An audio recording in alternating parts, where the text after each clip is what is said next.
Nora Calloway dropped to her knees in the dirt outside the last ranch in Wyoming territory that hadn't turned her away. Her dress was torn, her hands were bleeding, and the man standing in the doorway, 6 feet of scar tissue and silence, looked at her like she was something the wind dragged in. They called her too fat to hire, too ugly to keep, too much of everything the world didn't want. But Silas Drummond wasn't the world, and what happened next in that dusty Wyoming summer would change them both forever. If you're watching from your corner of the world, drop your city in the comments below. Let me see how far Nora's story travels. And if her journey speaks to you, hit that subscribe button and stay with me to the end. This one's worth it. The stagecoach driver took one look at Nora Calloway and shook his head. "End of the line, ma'am." This ain't Clearwater. Close enough. He jerked his chin toward the dust road stretching north. "Drummond Ranch is up that way." 2 miles, maybe 3. Can't take the coach no further. Nora gripped the edge of the seat. I paid for passage to the ranch. "You paid for passage to Clearwater. This here's the edge of it." He wasn't looking at her. Hadn't looked at her properly since she'd boarded in Cheyenne 3 days ago. She knew why. She always knew why. Stage ain't built for roads like that. Not with the weight we're carrying. He didn't say, your weight. He didn't have to. Nora climbed down. The July sun hit her like a fist, and the heat rose from the ground in waves that blurred everything beyond 20 feet. Her carpet bag landed in the dirt beside her. The driver was already turning the horses. "Wait," Nora called. "My trunk." "Ain't no trunk, ma'am. Just the bag. That's all they loaded in Cheyenne." She stared at him. Her trunk had everything. Her mother's Bible, her second dress, the medicine kit she'd carried since Missouri. "That's not possible. I watched them load it." "Take it up with the depot." He snapped the reins. "Good luck with Drummond. You're gonna need it." The coach pulled away, raising a wall of pale dust that hung in the air long after the wheels had gone. Nora stood alone on the rutted road, one bag at her feet, the sun pressing down on her dark dress like a hot iron. She picked up the bag and started walking. Her boots found the wagon ruts and followed them north. The heat was brutal. Wyoming in July was a punishment, not a season. Sweat soaked through her dress within minutes, running down her spine, pooling at the small of her back. Her hair, pinned tight that morning, was already coming loose, sticking to her neck in dark, wet strands. She'd seen the advertisement in the Cheyenne newspaper 2 weeks ago. Cook and dishwork, remote ranch, room and board, inquire Wind River Valley. No mention of wages, no mention of the kind of man who placed such ads. But Nora had been sleeping in a church doorway for 3 nights by then, and beggars didn't get to be choosers. The road curved through a dry creek bed, then climbed a rise. By the time the ranch came into full view, Nora's face was flushed crimson and her breathing came hard. She stopped to steady herself, pressing one hand against her chest. The house was bigger than she'd expected. 2 stories of silver-gray logs, a wide porch, a barn with its doors open to the heat. Everything was clean, orderly, silent. Nora climbed the porch steps. She raised her hand to knock. The door opened before her knuckles touched wood. The man who filled the doorway blocked out the sun behind her. He was tall, well over 6 feet, with shoulders that seemed to stretch the frame of the door. Dark hair, longer than fashion allowed, and a face made of hard angles.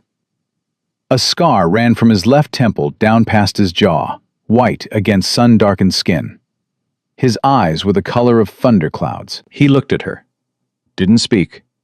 Just stood there, taking her measure with those storm-gray eyes that gave absolutely nothing away.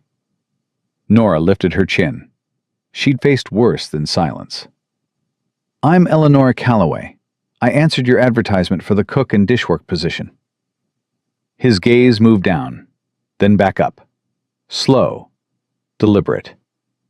"You're late," he said. His voice was deep and rough, like something dragged over gravel. "Stage broke down outside of Lander. Lost 2 days. That ain't my problem. No, sir, it ain't. He studied her another long moment. Nora felt the assessment like hands on her skin. She knew what he saw. A woman too large for polite company. Face red from heat and exertion. Dress stained with road dust and sweat. Hands rough from years of work that never paid enough. She didn't flinch. She didn't apologize. She was done apologizing for the space she took up in the world. You cook? He asked. Yes. Wash dishes? Yes. Scrub floors, haul water, 10 chickens, keep your mouth shut? First 5, yes. Last one depends on whether you give me reason to open it. Something flickered in his expression. Not amusement, nothing that warm. More like surprise that she'd pushed back at all. Inside, he said, and stepped back. Nora crossed the threshold into cooler air. The front room was spare, furniture built for use, not show. A stone fireplace swept clean despite the summer heat. Shelves with books and nothing else. Everything spotless. Not a speck of dust, not a boot print on the floor. He moved past her, favoring his left leg, and headed toward the back of the house. Nora followed. They passed a dining table that could seat 8. Only one end showed where. The kitchen was large. Cast iron stove, dry sink with a pump, shelves lined with dishes and pots. Breakfast before dawn, Silas said without turning around. Dinner at noon, supper at dusk, dishes after every meal, floors swept daily, Laundry Mondays, bread twice a week. Garden and chickens are yours. Questions? Wages? He turned then. For the first time, something showed in his face. Not surprise, not contempt, but something colder. Recognition. Like he'd expected the question and already despised the answer. Room and board, he said flatly. You eat what I eat. You sleep under this roof. That's the deal. That ain't wages. That's the offer. Take it or walk back the way you came. Nora looked at him steadily. 3 miles back to a road that went nowhere. No trunk. No money. July heat that could kill a healthy person, let alone a woman her size who'd already walked too far today. I'll stay, she said. Door's there if you change your mind. He nodded toward the front of the house. Same way you came in. I said I'll stay. I heard you. He crossed to a door beside the stove and opened it. Your room. The space was small. A narrow bed, a washstand, a window facing the mountains. It was more than she'd had in the last 4 places she'd worked. Supper's at dusk, Silas said from the doorway. Don't waste food. I eat simple. I eat quiet. He paused. And I don't repeat instructions. He turned and walked away, his limp more noticeable now, boots heavy on the floorboards. Nora set her bag on the bed and stood very still for a moment. Then she untied her bonnet, rolled up her sleeves, and went to work. She found the kitchen organized with military precision. Flour, sugar, salt, cornmeal, all in labeled tins. Spices she recognized, and some she didn't. The cold room held smoked meat, eggs, butter, cheese, more than she'd expected. By dusk, she had supper ready. Pan-fried steak, potatoes with onions, biscuits, coffee. She set the table at the worn end, 2 plates. Then she hesitated. Most employers didn't want her eating with them. She was reaching to take her plate away when boots sounded on the porch. Silas came in. He'd washed, water darkened his collar, and his hair was pushed back, making the scar more visible.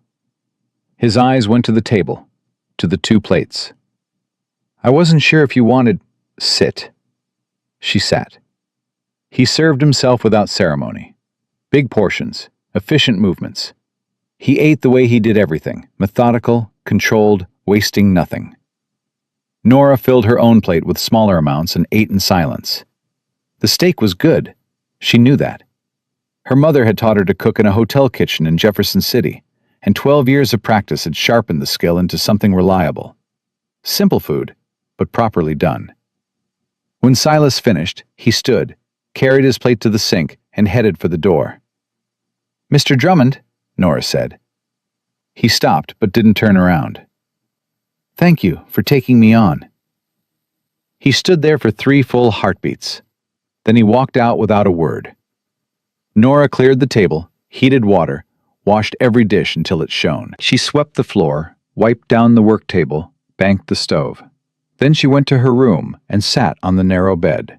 She'd been turned out of 6 positions in 5 years. Too slow, too clumsy, takes up too much room, makes the other staff uncomfortable. Her size is bad for business. In Cheyenne, the hotel manager had told her to her face, "Guests don't want to see a woman like you carrying their breakfast." Each time she'd moved on. Smaller towns, harder work, lower pay, no pay. She was 28 years old, and she owned 1 dress, 1 carpet bag, 1 hairbrush, and 1 tin-type photograph of a mother who died of fever when Nora was 14.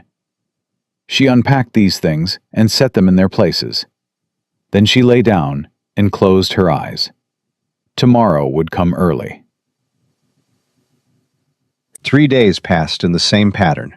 Rooster before dawn, coffee, bacon, biscuits. Silas ate, Nora cleaned. Silas left for the range. Nora scrubbed, swept, hauled water, fed chickens, tended the garden, started supper. He spoke only to correct her. "Well needs primin' before you pump." "Bread's too dense. Less water next time." "Chickens get locked up before dark. No exceptions." She listened. She adjusted. She worked. On the 4th morning, Nora was hauling water from the well when she heard horses on the road. She set the bucket down and watched as 2 riders came up the trail, a man and a woman, both well-dressed for ranch country. The man wore a black coat despite the heat, and the woman sat her horse like she owned the ground beneath it.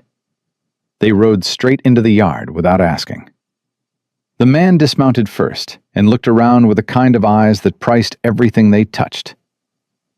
"You must be Drummond's new girl," the woman said from her saddle. She didn't dismount. Just looked down at Nora with an expression that mixed curiosity with something uglier. "I'm Mr. Drummond's cook," Nora said evenly. "Lord, she's a big one." The woman said it to the man, not to Nora, as if Nora weren't standing right there. You'd think Silas could find better. Then again, who else would come out here? The man's mouth twitched. "Where's Drummond?" "Working the north pasture. He didn't mention expecting visitors." "We don't need an appointment." The man adjusted his hat. "Name's Virgil Cates. My father owns most of this valley. When he sends me somewhere, doors open." Nora looked at him. 25 maybe, with a weak chin and cold eyes that were trying too hard to look dangerous. "Mr. Drummond ain't here," she repeated. "You're welcome to wait on the road." Virgil's face reddened. "On the road? You know who you're talking to?" "I know you're on private land without invitation. I know Mr. Drummond didn't tell me to expect anyone, and I know he told me not to let strangers in the house."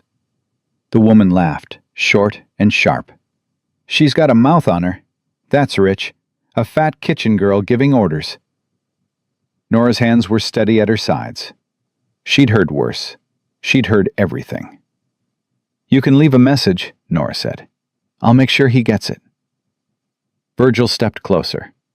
He was shorter than her by 2 inches, but he puffed up like it mattered. "You listen here. My father wants to talk to Drummond about his water rights. That ain't a request. You tell that crippled hermit he's got till Sunday to come see us, or we'll come see him. And next time, we won't be asking polite." "This is polite?" Nora said quietly. Virgil's face went dark red. For a moment, she thought he might hit her. His hand twitched toward his belt. "Virgil," The woman's voice cut sharp from the saddle. "We're done here. Let's go." He held Nora's gaze for another breath, then turned and mounted up. They rode out without looking back, raising dust that settled slowly in the summer heat. Nora picked up her water bucket and went back to work. Her hands weren't shaking. They should have been, but they weren't. When Silas came in at dusk, he sat down to eat as usual. Nora served him, then sat across the table. "2 riders came today," she said. "Young man named Virgil Cates and a woman.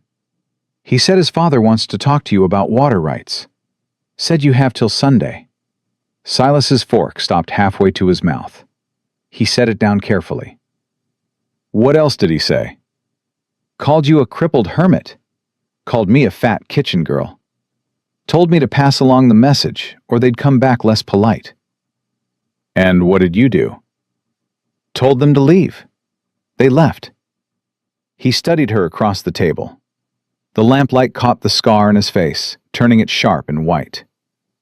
"You didn't let them in the house?" "No, sir." "Didn't back down when he pushed?" "No, sir." Virgil Cates has beaten 2 men half to death in the last year. His father paid off the sheriff both times. Nora met his eyes. "Then I reckon it's good I ain't a man." Something shifted in Silas Drummond's face. Not a smile, nothing that open, but the hard line of his jaw eased just slightly. And for one brief moment, he looked at her like she was something more than hired help. "Cates," he said slowly. "Harlan Cates. He owns the biggest spread in the valley. Been trying to buy this ranch for 3 years.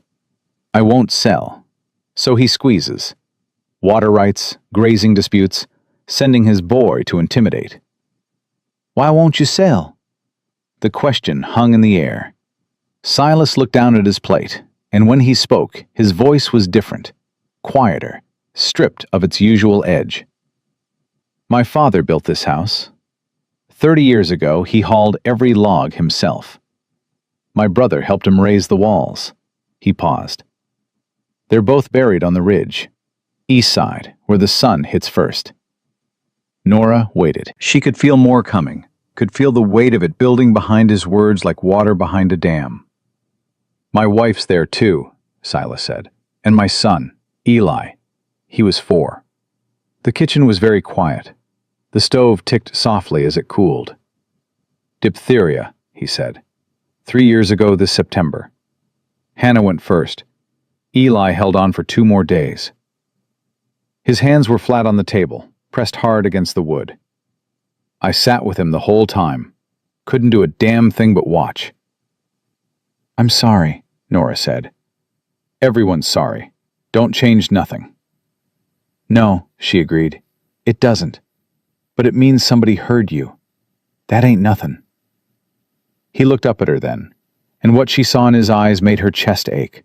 Not grief, not anger, but the exhaustion of a man who'd been carrying weight he never asked for and never set down. "You talk like someone who knows," he said. "I do know. My mother died when I was 14. Fever took her in 4 days. I held her hand the whole time and begged God to take me instead." Nora kept her voice steady. "He didn't. So I got up, walked out, and started working. Haven't stopped since."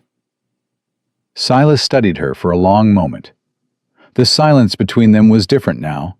Not cold, not empty, but something else. Something that felt like recognition. "You did right today," he said quietly. "With the Cates boy. You did right." He stood, carried his plate to the sink, and paused beside her chair. Nora. It was the first time he'd used her name. Not Miss Calloway, not woman. Her name. "Yes?" "Don't open that door for Cates. Not the boy, not the father, not any of their men. Not ever." "And if they come when you're gone?" "Shotgun's above the kitchen door. You know how to use one?" "My mother taught me to shoot before she taught me to read." He nodded once. Then he walked out into the summer evening, his limp cutting a slow, uneven rhythm across the porch boards. Nora sat alone at the table. Through the window, she could see him standing near the barn, a tall silhouette against the darkening sky, looking out over the valley that men like Kate's wanted to take from him. She washed the dishes. She swept the floor. She banked the stove. Then she went to her room and sat on the bed. Through the thin walls, she heard Silas come back inside, heard his boots on the stairs, heard the second-floor door open, then close again quickly, as if he'd looked into a room he couldn't bear to enter. She heard him walk to his own room, heard the bed creak under his weight, then silence. Nora lay down and pulled the quilt to her chin. Through her window, the Wyoming sky blazed with stars, more than she'd ever seen, bright and cold and infinite. She thought about Silas Drummond's face when he'd said his son's name. She thought about Virgil Cates and the threat behind his smile.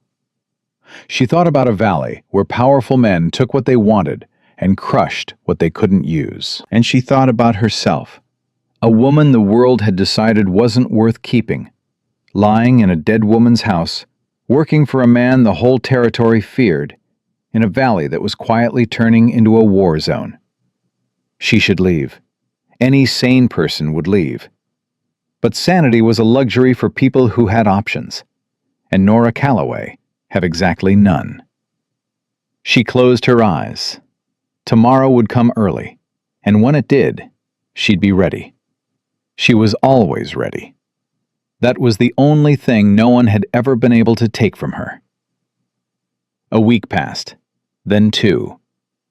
Nora learned the rhythm of Silas Drummond the way she'd learned to read weather, by watching, by waiting, by paying attention to things he didn't say. He left before dawn every morning, came back at noon covered in dust and sweat, ate what she put in front of him, left again, came back at dusk, ate again, went upstairs. The second-floor door would open, then close. Then his boots would cross to his own room, and the house would go quiet. Every single night, he opened that door and closed it again. Every single night, he couldn't go in. Nora never asked about it. She had her own doors she couldn't walk through. On the morning after the Cates boys' visit, Silas did something unexpected. He set the shotgun on the kitchen table before breakfast and pushed it toward her. "Show me," he said. "Show you what?" "You said your mother taught you to shoot. Show me." Nora picked up the shotgun, broke it open, checked both barrels, snapped it shut, shouldered it, sighted down the barrel at the kitchen window, lowered it, and set it back on the table. The whole thing took 4 seconds. Silas watched without expression. "Where'd you learn to handle it like that?" "Missouri. My mother worked a hotel kitchen, but she grew up on a farm. She said a woman who couldn't shoot was a woman waiting to be a victim."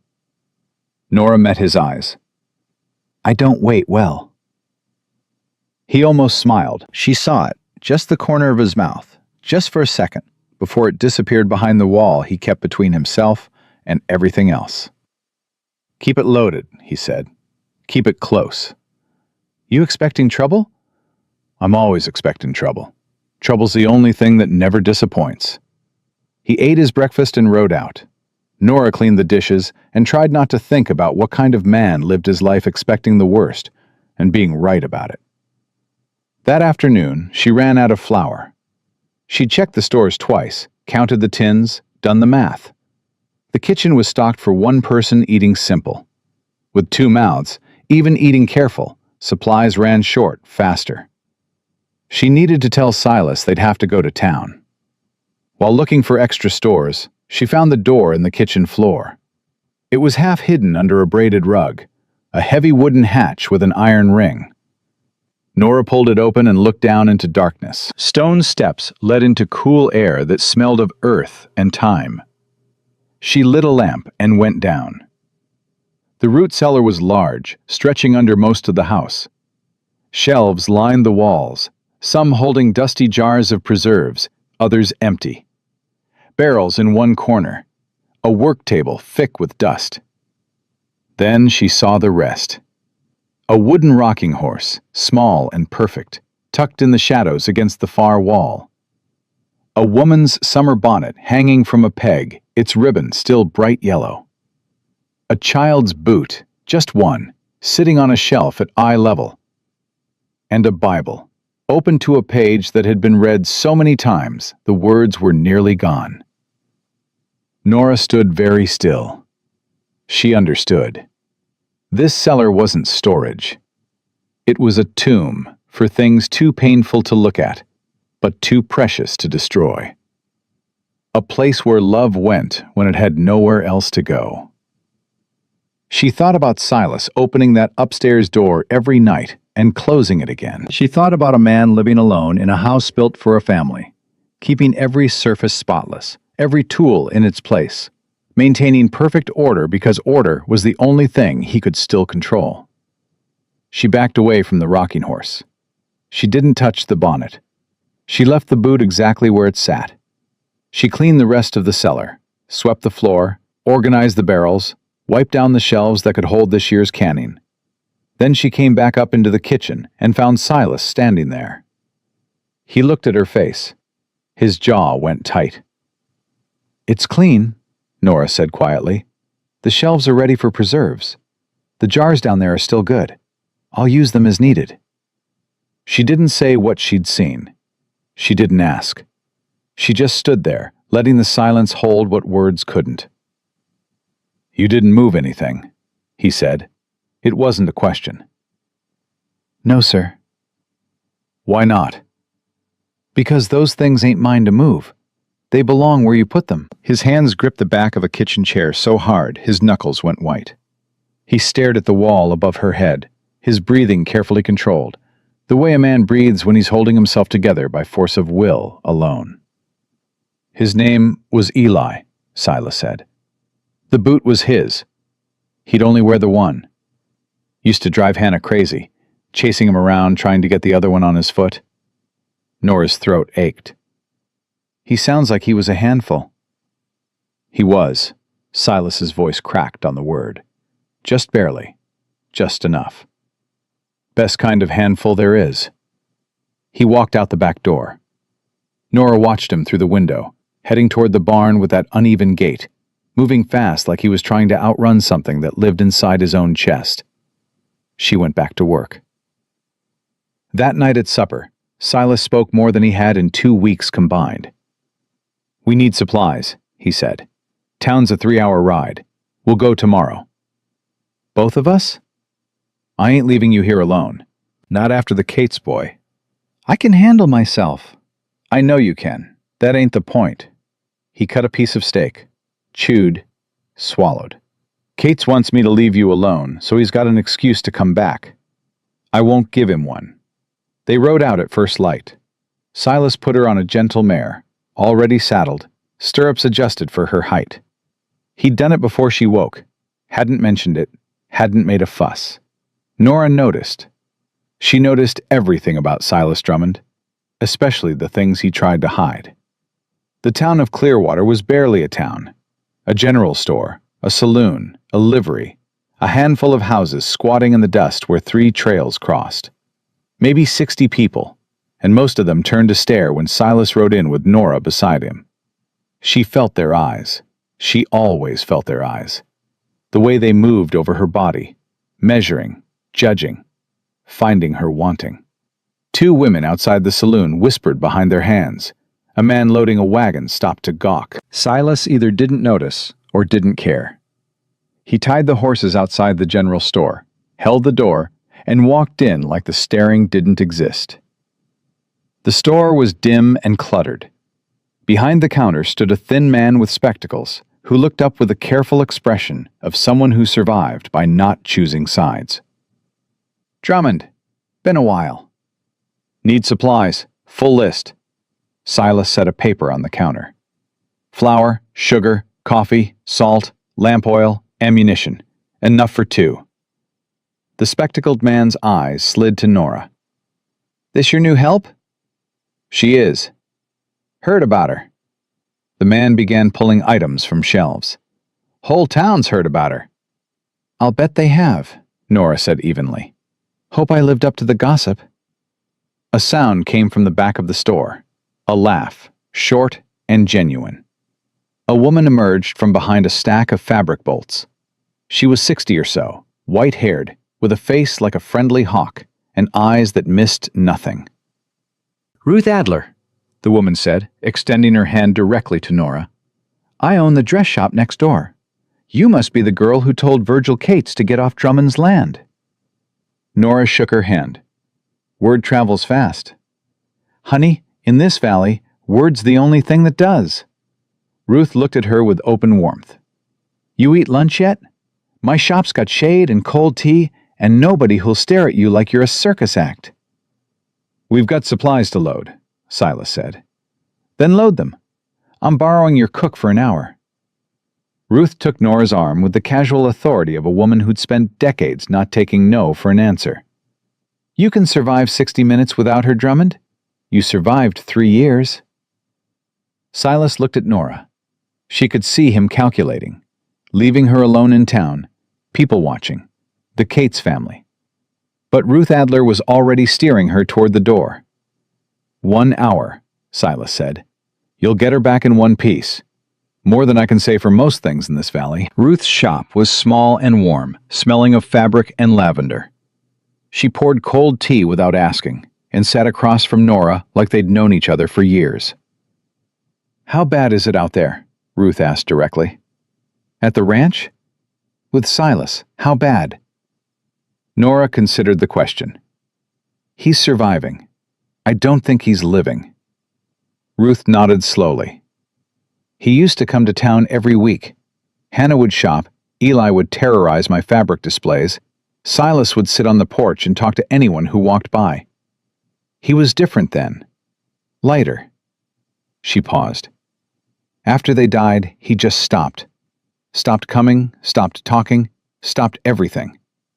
The town decided he'd gone dangerous. Easier to fear a man than feel sorry for him, I suppose. And Harlan Cates? Ruth's face hardened. Harlan Cates is a rattlesnake in a good suit. He's been buying up this valley piece by piece for 10 years. Drummond's ranch is the last big parcel he don't control. He's tried buying, tried pressuring, tried legal tricks. Nothing worked, because Silas won't break and won't bend. So now he's sending his boy to threaten? That's the gentle version. Last family that refused to sell. The Burdens. Good people. 3 kids. Their barn burned one night. No proof, of course. Never any proof. They left the next month. Sold to Cates for 1/4 of what the land was worth. Nora set down her tea. Why are you telling me this? Because you're living on that ranch, and you deserve to know what's coming. Ruth leaned forward. And because in 3 years, you're the first person Silas Drummond has let through his door. That means something. Don't waste it. I'm his cook, Mrs. Adler, that's all. Ruth smiled like she knew better. Honey, I've been watching people in this valley for 30 years. That man didn't bring you to town because he needed help loading flour sacks. Before Nora could answer, the shop door swung open hard enough to crack against the wall. A man filled the doorway. Not Virgil. Older, broader, with silver hair and a face that might have been handsome once, before cruelty carved permanent lines around the mouth. He wore a black coat, polished boots, and a silver watch chain that caught the light. Everything about him said money, power, and the willingness to use both. Ruth. His voice was smooth, controlled, the kind of voice that didn't need to shout because it was used to being obeyed. Heard you had a visitor. Harlan Cates, Ruth said, her voice gone flat. You know my policy. No rattlesnakes in the shop. He ignored her and turned his attention to Nora. His eyes moved over her slowly, not with Virgil's crude disgust, but with something worse. Calculation. He was pricing her the same way he'd price a piece of land. Miss Calloway, he smiled. I've heard so much about you. Can't say the same, Mr. Cates. No? I'd have thought Drummond would warn you about me. He usually does, with the people he keeps close. Kate's took a step inside the shop. Ruth stiffened. "I'm a reasonable man, Miss Calloway. I came to introduce myself and offer some friendly advice." "I wasn't looking for advice." "Take it anyway. It's free." His smile didn't change, but his eyes went cold. Silas Drummond is a broken man, living on borrowed time in a house full of ghosts. He can't protect that ranch. He can't protect himself. And he certainly can't protect you. He paused. "When things get difficult, and they will get difficult, remember that I made you a fair offer. Walk away. Find work somewhere you won't get caught in the crossfire." "And if I don't?" "Then you'll learn what everyone else in this valley has learned." Cates adjusted his watch chain. "That stubbornness is a poor substitute for power." "Funny," Nora said. She stood up, and at her full height, she was nearly as tall as Kate's and twice as wide. "My mother used to say that power is a poor substitute for character. Seems like you could use some of both." The shop went silent. Ruth was staring at Nora with something between horror and delight. Kate's smile finally cracked, revealing the ugliness underneath. "You're making a mistake," he said softly. "Wouldn't be my first. Probably won't be my last. But at least my mistakes are mine. Can you say the same about the people in this valley who do what you tell them because they're scared?" Kates held her gaze for a long, dangerous moment. Then he turned and walked out without another word. His boots on the boardwalk sounded like a clock counting down. Ruth let out a breath she'd been holding. "Lord, girl, do you have any idea what you just did?" "Told the truth to a bully?" "You poked a rattlesnake with a stick is what you did." But Ruth was almost smiling. Nobody talks to Harlan Cates like that. Nobody. Then it was overdue. When Nora met Silas at the horses, he took one look at her face and knew. "What happened?" "Met your neighbor, Harlan Cates." His whole body changed, went rigid, coiled, ready. "What did he say?" "Told me to leave your ranch. Said you can't protect me. Said things will get difficult." "And what did you say?" "Told him his character needed work." Silas stared at her. Then he did something she'd never seen before. He laughed. It was short, rough, more surprised than amused, but it was real. It changed his entire face, opened it up, made the hard angles softer, made the scar less visible. "You told Harlan Cates his character needed work." "I did." To his face. "Didn't see the point in saying it to his back." He shook his head, still half laughing. "You're either the bravest woman I've ever met, or the craziest." "Probably both. They tend to run together." They rode home in comfortable silence. Nora caught Silas glancing at her twice on the trail, and each time he looked away fast, like he'd been caught doing something he shouldn't. 3 days later, the first real trouble arrived. Nora was in the kitchen garden at dawn, pulling weeds in the early cool before the July heat turned murderous. She heard something on the road. Not horses, not a wagon. Something smaller, lighter. She stood up and shaded her eyes. A boy was running up the trail. Small, maybe 8 years old, barefoot, shirt torn, face streaked with dust and tears. He was running flat out, the way children run when they're terrified, all arms and legs and desperate speed. Nora dropped her hoe and moved toward him. He saw her and changed direction, stumbling across the yard, falling once, getting back up. "Help!" His voice was raw, cracked. "Please, ma'am, please help!" Nora caught him as he reached the porch steps. He collapsed against her, sobbing so hard his whole body shook. She could feel his ribs through his shirt, the rabbit-fast hammering of his heart. "Easy, sweetheart, easy. I've got you. What's your name?" "Jonah Prescott," he gasped between sobs. "My mama's sick, real sick. She's burning up and She don't know who I am, and my papa went to fetch the doctor 3 days ago, and he ain't come back, and I didn't know what else to do." "Where's your homestead?" 3 miles east, past the dry creek. The little house with the blue door." 3 miles? You ran 3 miles? He nodded, crying harder. "Mama told me, before she got real bad, she told me if anything happened, go to the big ranch, the one with the log house. She said someone there might help."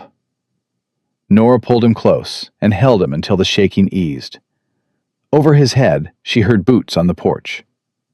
Silas stood in the doorway, shirt half-buttoned, hair still wild from sleep. He'd heard the boy's voice and come running. "What is it?" "Boy named Jonah Prescott. Homestead, 3 miles east. His mother's burning with fever. Been alone for 3 days. Father went for the doctor and hasn't come back." Silas's face went hard. 3 days. In this heat. "I know. If the father left 3 days ago, he could be anywhere. Could be dead in a gulch." "I know that too." Silas looked at the boy in Nora's arms, and something cracked behind his eyes. Something raw and terrible and old. Nora knew what he was seeing. Not Jonah Prescott. Another child. Another desperate plea for help that came too late. "I'll saddle the horses," Silas said, his voice stripped bare. "Both of us? Can't leave the boy here alone. Can't leave you here alone with Kate sniffing around. We all go." He turned toward the barn, then stopped. "Nora." "What?" "Grab the medicine kit. Everything we've got. Willow bark, yarrow, clean cloth." "I know what to bring." "I know you do." He held her gaze for one beat. "That's why I'm asking you." 20 minutes later, all three of them were riding east. Jonah sat in front of Silas on the big gelding, the boy's small body rigid with fear and exhaustion. Nora rode the mare, the medicine kit strapped behind her saddle. The Prescott homestead was exactly what she'd expected. A sod house with a blue door, barely standing, built by someone who had more hope than skill. The roof sagged, the garden was mostly dead. A single milk cow stood in a pen that was falling apart. Silas dismounted and handed Jonah down to Nora. "Stay with her," he told the boy. Then he pushed open the blue door and went inside. Nora heard him swear. Quiet, vicious. The sound of a man seeing something that brought back every nightmare he'd spent 3 years trying to forget. "Nora, get in here, now." She set Jonah on the porch. "Stay right here, sweetheart. Don't come in." "Is my mama?" "Stay here." Inside, the heat was suffocating. One room, dim, airless. A woman lay on the bed, her face dark red, her breathing shallow and fast. She was young, maybe 28, thin, with tangled brown hair plastered to her skin with sweat. Her lips were cracked. Her eyes were closed, but moving behind the lids, chasing fever dreams. "She's burning up," Silas said. He had his hand on her forehead. 104 at least, maybe higher. Nora was already moving. She grabbed the water bucket, found it empty, went to the well outside, and pumped until it flowed. Brought it back, tore cloth into strips, soaked them in cool water, and started laying them on the woman's face and neck. "Help me get her sitting up," Nora said. "I need to get water into her." Together they lifted Ada Prescott, light as a child, bones sharp under Nora's hands, and propped her against the wall. Nora held a cup to her lips and tilted. Most of the water ran down her chin. Some made it in. "Come on," Nora murmured. "Come on, Ada. Drink for me." Ada's eyes fluttered. "Jonah?" Her voice was a destroyed whisper. "He's safe. He's right outside. He came and found us." "My baby. He walked. I told him if anything happened." "He did exactly right. He's the bravest boy I've ever met. Now drink." Ada drank. A swallow, then two. Then her eyes rolled back, and she went limp again. "We can't move her," Nora said. "Not like this. Not in this heat. Silas was standing by the door, his fists clenched at his sides. Nora could see the war inside him, the past and present colliding, Hannah's face overlapping with Ada's, Eli's small body burning with the same merciless fever. "Silas," she said his name firmly. "Stay with me. This isn't then. She's alive. We're here." His eyes focused on her. She saw him pull himself back from whatever edge he'd been standing on. "What do you need?" he asked. "Time, water, willow bark tea, and someone to take Jonah back to the ranch, feed him, put him to bed. He's exhausted. He can't be here if she—" She stopped. "If she dies," Silas finished. "She's not going to die. I won't let her." He looked at her, really looked. And what passed between them had nothing to do with employer and cook. Nothing to do with ranch work or shotguns or supply runs. It was one broken person recognizing another and choosing to trust them with something that mattered. "I'll take the boy back," Silas said. "Get him settled. Then I'm coming back." "I'll be here." "Alone, in a stranger's house, with Kate's knowing I'm gone from the ranch." "I said I'll be here." He crossed the room in 2 strides and took her hands, both of them, held them hard, his rough palms pressed against hers, his gray eyes locked on her face. "Don't you die on me, Nora Calloway." "I ain't planning on it." "Nobody ever plans on it." His voice broke on the last word. He let go of her hands, stepped back, and walked out into the brutal afternoon sun. Through the door, she heard him talking to Jonah. His voice was gentle, a tone she'd never heard from him before. "Your mama's sick, son, but she's tough. Miss Nora's going to take care of her. You and me, we're going to ride back to the ranch and get you some food and a bed. Can you do that for me?" "I want to stay with Mama." "I know you do, and you will. But right now, the best thing you can do for her is let Miss Nora work. She knows what she's doing, I promise." "You promise she'll be okay?" The silence stretched. Nora pressed her hand against the wall, holding her breath. "I promise we'll do everything we can," Silas said finally. "Every single thing." She heard the horses move out. The hoofbeats faded into distance, and the sod house went quiet, except for Ada's labored breathing and the relentless buzz of flies against the one small window. Nora rolled up her sleeves, wrung out the cloths, and started again. "All right, Ada Prescott," she said to the unconscious woman. "You listen to me. You've got a boy out there who ran 3 miles barefoot to save your life. You've got a husband out there somewhere, trying to get you help. You don't get to die in this bed. Not today. Not on my watch." She worked through the afternoon, changed the cool cloths every few minutes, got water and willow bark tea down Ada's throat a sip at a time. Talked to her constantly, about Jonah, about the ranch, about nothing and everything, because she'd read once that people with fever could hear you, even when they couldn't answer. And she believed it, because she'd talked to her own mother for 4 straight days, and her mother had squeezed her hand on the last one.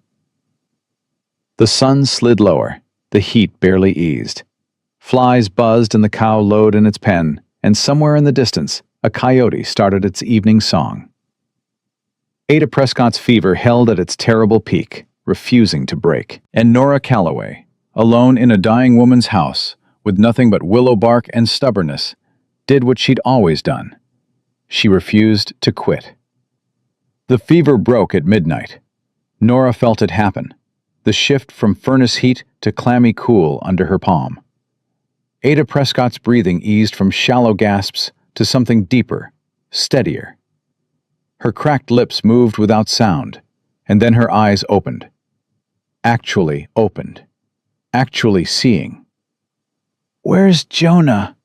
The words came out destroyed, barely a whisper. "Safe," Nora said immediately. She squeezed Ada's hand.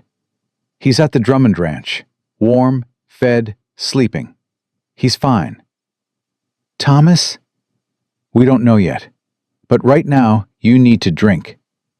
She got more water down Ada's throat, then willow bark tea, then broth she'd made from dried meat found in the sod house's meager stores.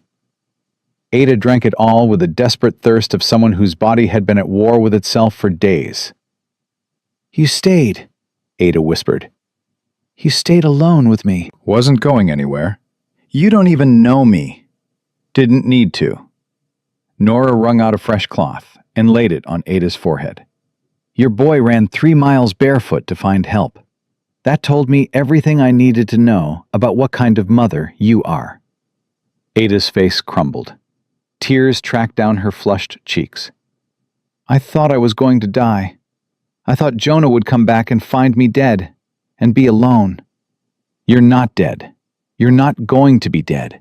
And that boy is never going to be alone. Hoofbeats sounded outside. Nora grabbed the shotgun and moved to the door, pressing herself against the wall. She thumbed back the hammer. Nora! Silas's voice. It's me. She opened the door. He stood there with Jonah asleep in his arms, the boy's head on his shoulder, small fists clutching Silas's shirt. Behind them, both horses were tied and blowing from a hard ride. Couldn't keep him away, Silas said quietly. Woke up screaming for his mother. I tried. Bring him in. Silas carried Jonah to the bed. The moment the boy felt his mother's warmth, he burrowed into her side without waking. Ada pulled him close with what little strength she had, her face breaking open with relief so raw it hurt to witness. Silas stepped back. He looked at Nora. His eyes were bloodshot, his face drawn, but underneath the exhaustion was something else. Something that looked like awe. You broke the fever, he said.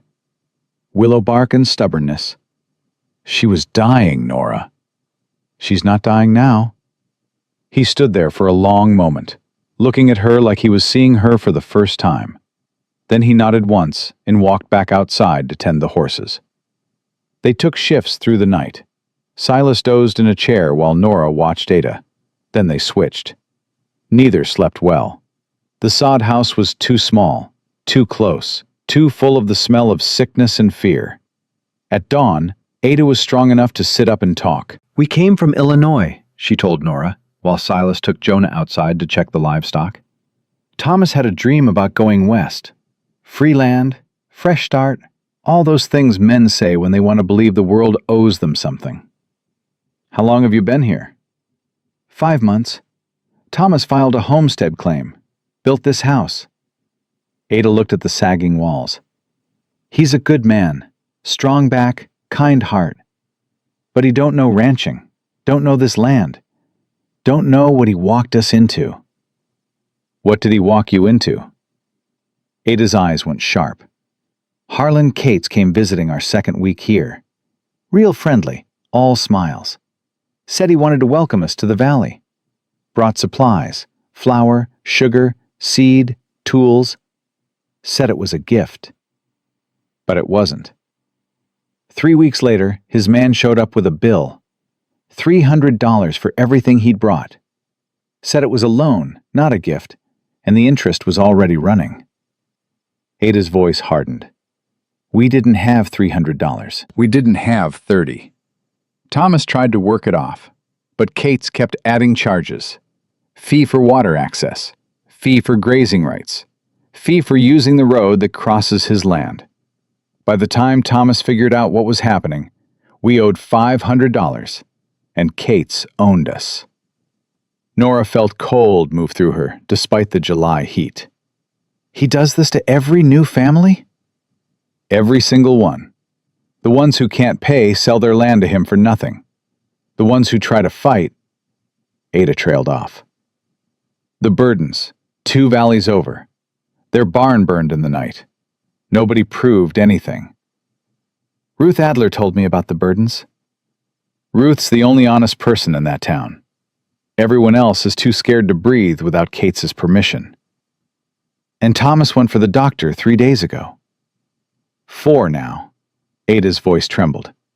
The only doctor is in Clearwater. It's a day's ride. He should have been back in 2 days at most. They both knew what that meant. Nora didn't say it. She didn't have to. Silas came inside, Jonah trailing behind him. The boy went straight to his mother and climbed onto the bed, curling against her like a cat. "The cow needs milking, and the garden's half dead," Silas said. "This place wasn't built to last the summer, let alone winter." "I know," Ada said quietly. "Thomas knows it too. He just won't say it. We need to talk about what happens next. What happens next is, I wait for my husband." "And if he doesn't come back?" "Silas," Nora said sharply. "She deserves the truth." He looked at Ada directly. "If Thomas left 4 days ago for a one-day ride and hasn't returned, something happened to him. He's hurt, he's lost, or Kate's got to him." Ada's face went white. "Kate's wouldn't." "Kate's would. You just told Nora about the burdens." "But Thomas wasn't fighting him. Thomas was trying to pay. He was—" "If Kate's didn't want a doctor coming out here, if he wanted you alone and desperate enough to sign over your claim—" "Stop it," Ada was shaking. "Just stop." Jonah pressed his face against his mother's chest. "Mama, it's all right, baby. It's all right." Nora crossed the room and stood in front of Silas. "Outside," she said. "Now." He followed her out. She turned on him the moment the door closed. "What are you doing? She nearly died. Her boy's terrified, and you're telling her that her husband might be dead?" "I'm telling her the truth. There's truth and there's cruelty. You're crossing the line." You're trying to protect her by scaring her. That's not how it works." Nora jabbed a finger at his chest. "I know you lost your family, and I know every sick person you see reminds you of what you couldn't save. But Ada Prescott is not Hannah. Jonah is not Eli. And you don't get to punish them for surviving what yours didn't." The words landed like a slap. Silas rocked back, his face going blank with shock. Then the blank cracked, and underneath it was something terrible. Grief so old and deep, it had become part of his bones. "You're right," he said. His voice was barely audible. "You're right, and I know it, and I can't stop seeing them. Every time I look at that boy, I know. Every time I hear a child cough or a woman moan with fever, I'm back in that room. I'm holding Eli. I'm watching Hannah." "I know, Silas." He pressed his hands against his face. His shoulders shook once, just once. Then he pulled himself straight and dropped his hands. "What do we do?" he asked. "We take care of Ada and Jonah. We wait for Thomas. If he doesn't come by tomorrow, you ride toward Clearwater and look for him." "And leave you alone again?" "I survived last time." "Kate's knows I'm gone. If he—" "Then I'll handle it. The same way I've handled everything else since I was 14 years old." He looked at her for a long time. "You're the strongest person I've ever met, Nora. You know that?" "I'm not strong. I'm stubborn. There's a difference." "No, there ain't. Not out here." Thomas Prescott came back on his own. He staggered into the yard at noon the next day, on foot, leading a lame horse, his face swollen and purple with bruises. His left arm hung wrong at the shoulder. Blood had dried in a crust down the side of his head. Jonah saw him first and screamed, "Papa!" Silas caught Thomas before he fell. Together, he and Nora got the man inside and onto a chair. Ada was trying to get up from the bed, crying, reaching for her husband. "Thomas! Oh God, Thomas! What happened?" "3 men." Thomas's words came slurred through split lips. "On the road back from Clearwater. Waited for me in the draw past the ridge." "Kate's men?" Silas asked, already knowing. "Didn't say their names. Didn't have to." Thomas winced as Nora examined his shoulder. "They told me to go back where I came from. Said my family's claim was going to be reassigned. Said if I went home, they'd come visit my wife and boy while I was being stubborn." They beat you and took the doctor? The doctor wouldn't come. Said he couldn't make the ride. Thomas laughed bitterly, blood bubbling at the corner of his mouth. Couldn't make the ride. What he meant was, Kate's told him not to. Nora's hands went cold. She looked at Silas. Doc Mercer, Silas said, his face like granite. Kate's holds his debt. Has for years. Mercer won't treat anyone Kate's tells him not to. My wife nearly died, Thomas said. His voice broke on the word. My boy ran 3 miles alone because a rich man told a doctor not to do his job. Your wife's alive, Nora said firmly. She was feeling his shoulder, testing the joint. This is dislocated. I can set it, but it's going to hurt. Do it. She braced her foot against the chair, gripped his arm, and pulled. Thomas screamed through clenched teeth. The shoulder popped back into place with a sound that made Jonah bury his face in his mother's neck. Breathe, Nora said. It's done. Thomas breathed. Tears ran down his battered face, mixing with dry blood. You saved my wife. You saved my boy. I got nothing to give you. Not a damn thing. You don't owe us anything, Silas said. The hell I don't. You owe us one thing, Nora said quietly. Both men looked at her. You let us help. You bring your family to the Drummond Ranch. You stay through the summer until Ada's strong, and this place is fixed proper. You stop trying to do this alone. Thomas stared at her. We can't impose. It ain't imposing. It's surviving. And nobody in this valley is going to survive Harlan Cates alone. She looked at Silas. He held her gaze for a beat, then nodded. Something passed between them that didn't need words. An understanding that this decision was about more than shelter. It was about becoming something neither of them had been in years. A family. They moved the Prescotts to the ranch the next morning. Thomas rode despite his injuries. Ada sat in the wagon Silas hitched to the mare, and Jonah perched beside his mother, holding her hand the entire way. Nora rode ahead to prepare. She climbed the stairs to the second floor and stood in front of the door Silas opened and closed every night without ever going in. She opened it. Eli's room. A small bed with a faded quilt. A wooden rocking horse. Shelves with carved animals and a rag doll with button eyes. Everything covered in dust. Everything exactly as a 4-year-old boy had left it 3 years ago. Nora stood in the doorway and let herself feel the full weight of it. The loss, the love, the terrible preservation of a life that ended too soon. Then she got cleaning supplies and went to work. She wiped every surface, shook out the quilt, swept the floor. She didn't move the toys, just cleaned around them, honored them, made space for the new alongside the old. When the Prescotts arrived, she led Ada and Jonah upstairs.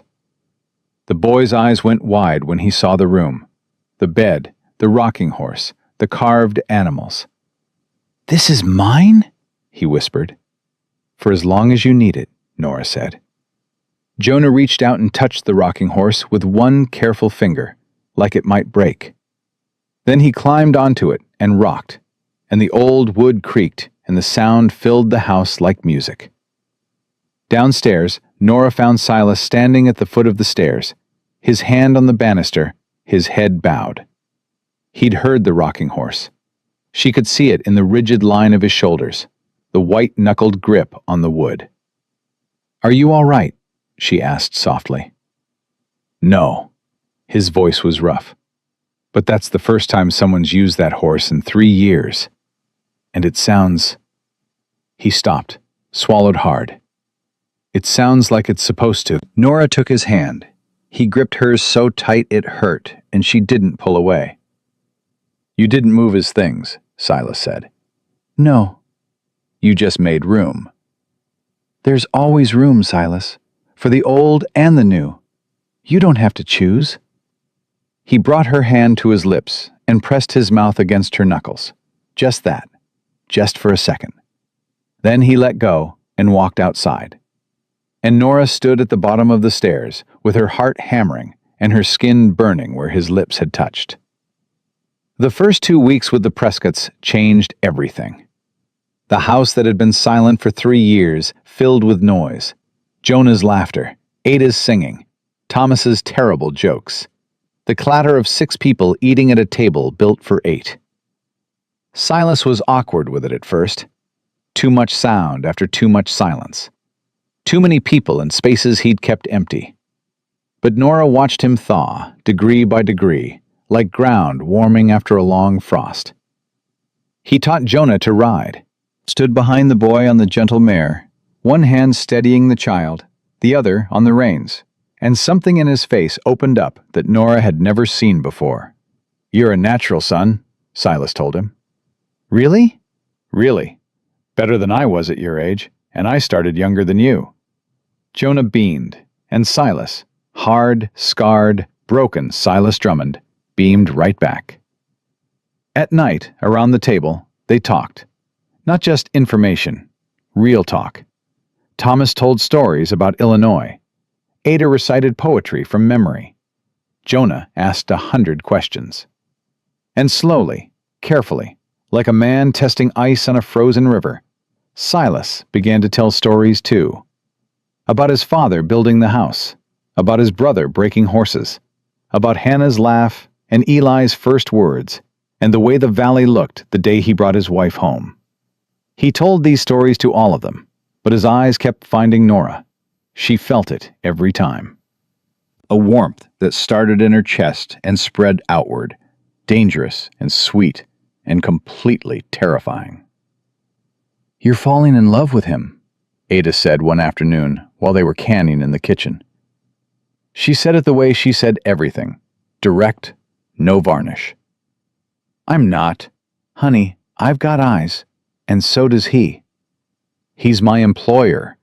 He's a man who looks at you like you hung the moon and taught it to shine." Ada sealed a jar and set it down.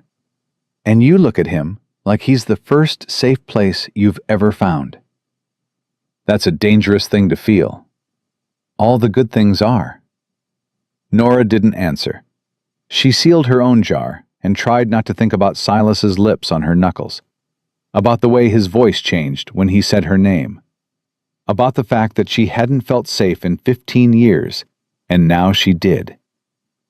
That was when the trouble started getting worse. Thomas found nails scattered on the trail, hundreds of them, scattered deliberately across the main path from the ranch to the road, placed to lame horses. 2 days later, someone cut the fence line on the north pasture. 30 head of cattle wandered into open range. A week after that, Nora found a dead coyote hanging from the porch railing. Its throat was cut. A piece of paper was nailed to its chest. One word: leave. Silas tore it down before Jonah could see it. His hands shook with rage so pure it was almost beautiful. "He's escalating," Thomas said that night after Jonah was in bed. "He's testing," Silas corrected, "seeing how far he can push before we break." "What's after testing?" Ada asked quietly. Nobody answered. They didn't have to. 3 days later, Harlan Cates came himself. Not his son, not his men. Cates himself, riding into the yard at noon with 4 riders behind him, all armed, all wearing the hard faces of men paid to do ugly work. Silas was in the barn. Thomas was mending fence. Nora was alone on the porch, with the shotgun propped against the railing beside her. Cates dismounted slowly. He looked at the house, at the extra horses in the corral, at the signs of a household that had grown since his last visit. His mouth curved into something that wasn't a smile. "Miss Calloway, or should I say Mrs. Drummond? That is the rumor in town." "The rumor's wrong. It's still Miss Calloway. And you're still not welcome here." "I see you've collected the Prescotts." He glanced at the barn, at the fences. "Playing house, are we? The broken soldier, the fat cook, the failed homesteader and his sickly wife?" Quite the little family. Silas emerged from the barn. Thomas appeared from behind the corral. They converged on the yard from different angles, flanking Kate's without making it obvious. "Get off my land, Harlan," Silas said. "Your land," Kate's adjusted his watch chain. "For now. I came to make one final offer. $1,500 for the ranch, the stock, everything. That's more than fair, and you know it. It's a third of what it's worth. It's a third more than you'll get when I take it by other means." "Is that a threat?" "It's arithmetic, Drummond. You're one crippled man with a bad leg and a temper. You've got a cook who can barely mount a horse, a homesteader who can't keep his own wife alive, and a child. I've got 40 men, the sheriff, and every legal advantage money can buy." Kate stepped closer. "You can't win this. You know it. I know it. The only question is how much pain you want to endure before you accept it." "I've endured worse pain than anything you can deliver," Silas said quietly. "Have you?" Kate's eyes were ice. "Because I haven't started yet. What's happened so far? The nails, the fences, the little decorations on your porch. That's courtesy. That's me giving you time to be reasonable. And when courtesy ends? Buildings burn, Drummond. People get hurt. Accidents happen in remote places, and nobody investigates too closely." Kate's looked at each of them in turn, especially when the sheriff's an understanding man. "You're threatening to burn us out?" Thomas's voice was tight with barely controlled fury. "I'm stating facts. Fire is unpredictable, especially in summer, especially on a ranch with a woman and child inside." The yard went dead silent. Nora felt something shift inside her. Not fear. She'd been afraid her whole life, and fear had never stopped her. Something deeper. Something that felt like the moment before a storm breaks, when the air goes heavy and electric, and you know nothing will be the same after. She stepped off the porch. Silas reached for her arm. "Nora!" She walked past him, straight toward Harlan Cates, and stopped 3 feet from the most powerful man in the valley. "You listen to me," she said. Her voice didn't shake. "I've been thrown out of 6 homes in 5 years. I've been called every ugly name a person can think of. I've been told I'm too much, not enough, wrong shape, wrong size, wrong everything. I've slept in doorways and eaten from trash heaps and walked until my boots fell apart." She took 1 step closer. "And I'm still here. Still standing. Still breathing. Every person who tried to break me is a memory. And I'm flesh and blood and fury. And you do not frighten me." Kate's smile faltered. Just for a second. Just enough. "You can burn this ranch to the ground," Nora continued. "You can scatter our cattle and poison our well, and send every hired thug in Wyoming territory to our door. But you can't make us leave. Because we've got nothing left to lose, Mr. Cates. And a person with nothing to lose is the most dangerous thing in the world." "Nora!" Ada's voice from the porch. Nora turned. Ada Prescott stood there with Jonah at her side. She was still thin from the fever, still pale, but her back was straight and her eyes burned. Thomas moved to stand beside them, and Silas stepped up behind Nora, close enough that she could feel the heat of him at her back. "You see this?" Nora turned back to Kate's. "This is what you're trying to destroy. Not a ranch, not land. A family. People who chose each other when nobody else would have us." She felt Silas's hand on her shoulder. Steady, warm, unshakable. "And families don't sell," she said. "They don't run. They don't break." Kate's looked at them, all of them, standing together, armed with nothing but each other and the absolute refusal to be moved. His face hardened into something ugly and final. "You've made your choice," he said. "All of you. Remember this moment. Remember, I gave you a chance to walk away with your dignity and your lives. He mounted his horse and gathered the reins. When it ends, and it will end, don't pretend you weren't warned.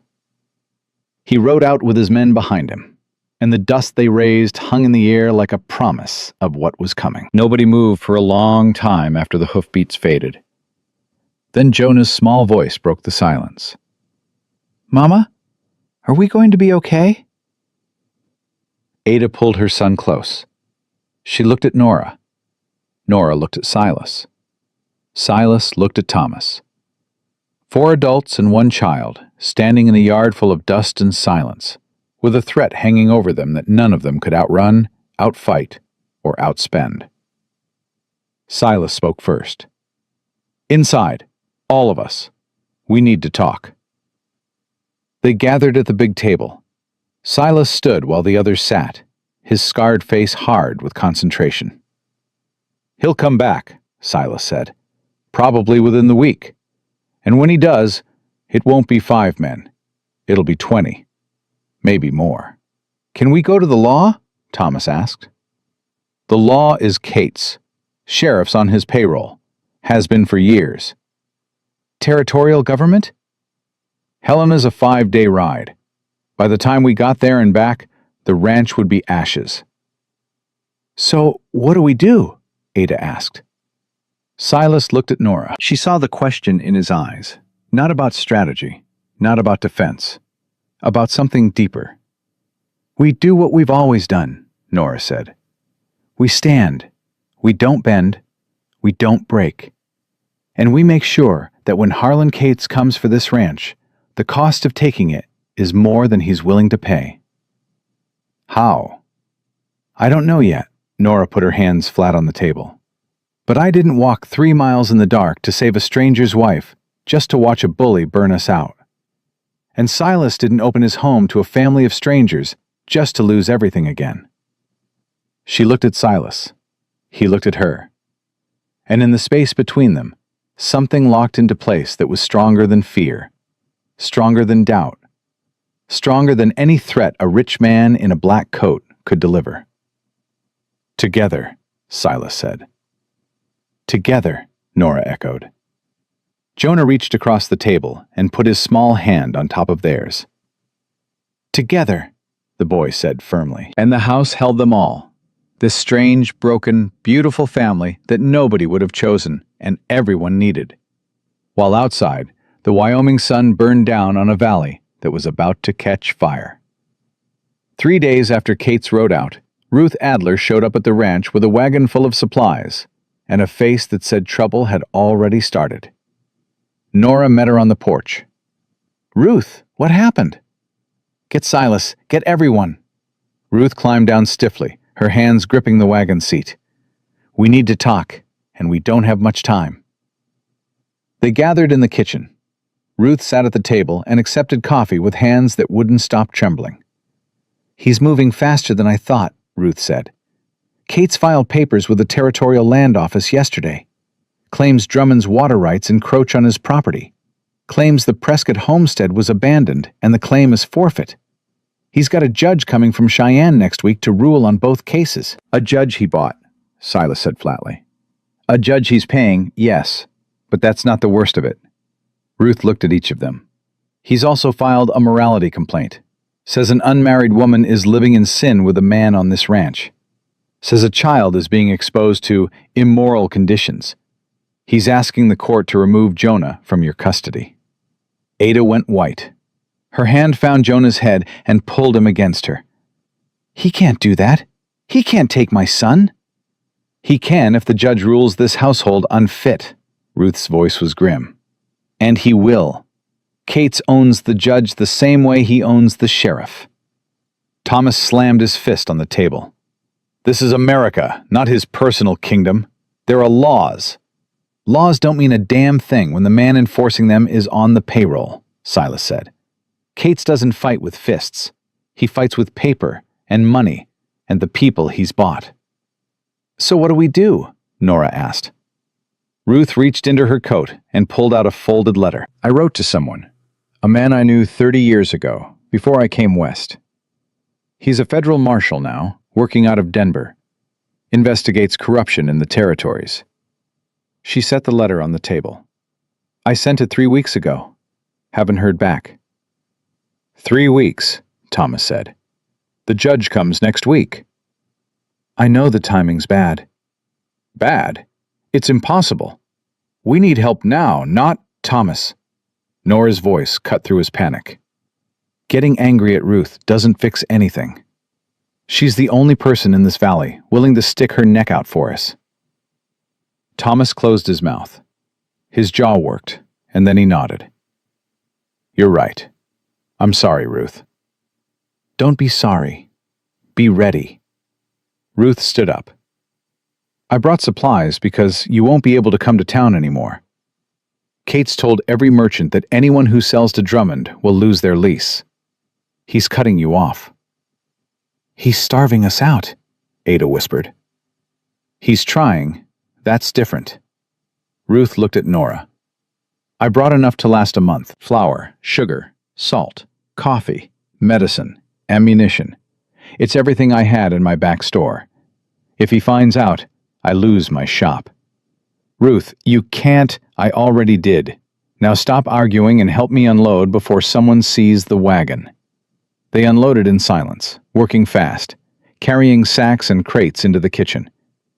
When the wagon was empty, Ruth climbed back up and gathered the reins. One more thing, she said, looking down at Silas. Doc Mercer came to see me yesterday. Drunk as usual, but scared. He said Kate's is bringing in men from outside the valley, not local hands, professional guns. The kind you hire when you want something done permanent. Silas's face didn't change, but Nora saw his hand drift to the scar on his arm. The war scar. The one he got from violence that professional men delivered. How many? Silas asked. Mercer didn't know. 6, maybe? Maybe more. Ruth snapped the reins gently. Be careful, Silas. All of you. He's not playing games anymore. She drove out and the dust swallowed her. That night, after Jonah was asleep, the 4 adults sat at the table and stared at each other across the lamplight. We should leave, Thomas said. He said it quietly, like a confession. Take what we can carry and go. Helena, Bozeman, anywhere. Start over. And go where? Ada asked. We've got no money, no family, no claim if we leave. We'd be starting from less than nothing. At least we'd be alive. Running ain't living, Thomas. I spent my whole life watching my father run from trouble, and it never stopped chasing him. This ain't running. It's common sense. It's giving Kate's exactly what he wants. So what? Let him have it. A piece of land ain't worth dying for. It's not about the land. Nora spoke, and they all turned to her. You know that. It's about the principle. If we leave, Kate's wins. And he doesn't just win this ranch, he wins the valley. Every family left here sees us run, and they know there's no point fighting. He gets everything. That ain't our problem. It is our problem, Thomas. Because wherever we go, there'll be another Kate's. Another man with money and power who decides he wants what's ours. And if we run now, we'll run then. And we'll keep running until there's nowhere left. Thomas stared at her. His bruises had faded to yellow and green, but the memory of the beating was still fresh in his eyes. Easy to say when you ain't the one who got jumped on a road and left for dead, he said. You're right, Nora met his eyes. I got left for dead in other ways. Every town that told me I was too much. Every employer who fired me for how I looked. Every night I slept in a doorway because no one would hire a fat woman to do work she was better at than anyone they'd ever had. She paused. I've been beaten down my whole life, Thomas. Just not with fists. The kitchen was quiet. I'm staying, Silas said. No emotion, no drama, just fact. This is my land. My family's buried here. I'm not leaving. I'm staying with him, Nora said. Thomas looked at Ada. She looked back at him with eyes that held everything. Love, fear, determination, trust. We stay, Ada said softly. Ada. We stay, Thomas. Together. He closed his eyes. When he opened them, something had shifted. The fear was still there, but underneath it was something harder. Resolve. Then God help us all, he said, because we're going to need it. They spent the next 3 days preparing. Silas and Thomas fortified the barn, barricaded the lower windows, positioned water barrels against every wall in case of fire. Nora and Ada inventoried weapons, organized medical supplies, created escape routes through rooms that could be blocked. Jonah was told enough to understand. Not everything. He was 8, and there were limits. But enough to know that when the adults said hide, he hid. When they said run, he ran. When they said quiet, he went silent. It broke Nora's heart to watch an 8-year-old practice being invisible, but it would break her worse to watch him get hurt because he didn't know how. On the 4th night, Silas found Nora on the back porch after everyone else had gone to bed. "Can't sleep?" he asked.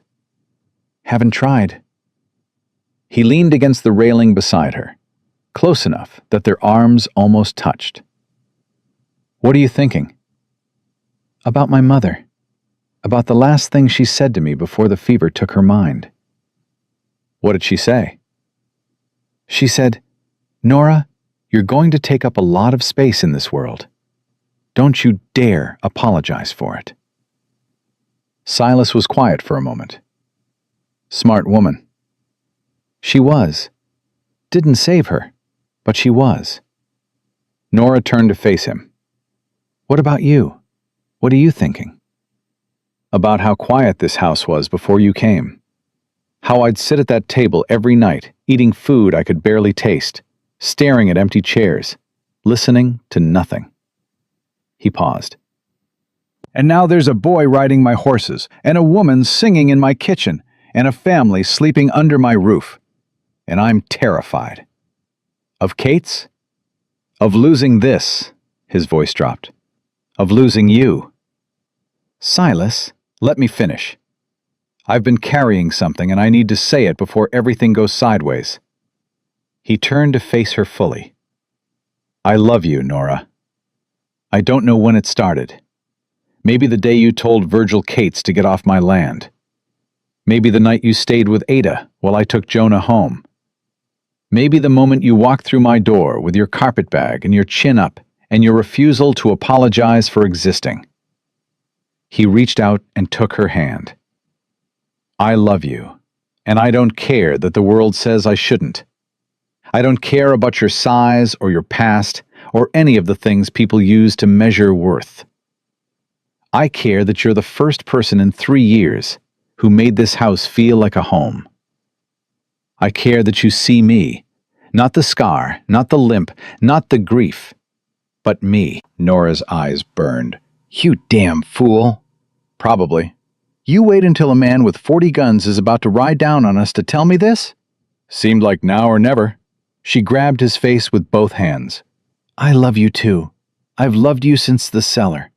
Since I saw what you kept down there and understood who you really are underneath all that silence and stubbornness." She kissed him, not gentle, not careful, a kiss that tasted like tears and coffee and the fierce, desperate courage of 2 people who'd found each other at the end of the world. When she pulled back, Silas's hands were in her hair and his forehead rested against hers. "Marry me," he said. "We might be dead next week." "Marry me anyway."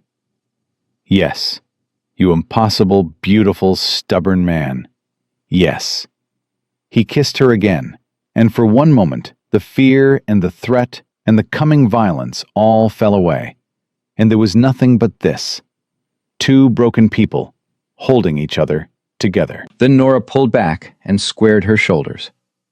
"Now, about staying alive long enough to make that official." "I'm working on it." "Work faster." The next morning, Nora rode to town alone. Silas fought her on it. Argued, ordered, nearly begged. But Nora was immovable. "Kates expects you," she said. "He's watching for you. He's not watching for me.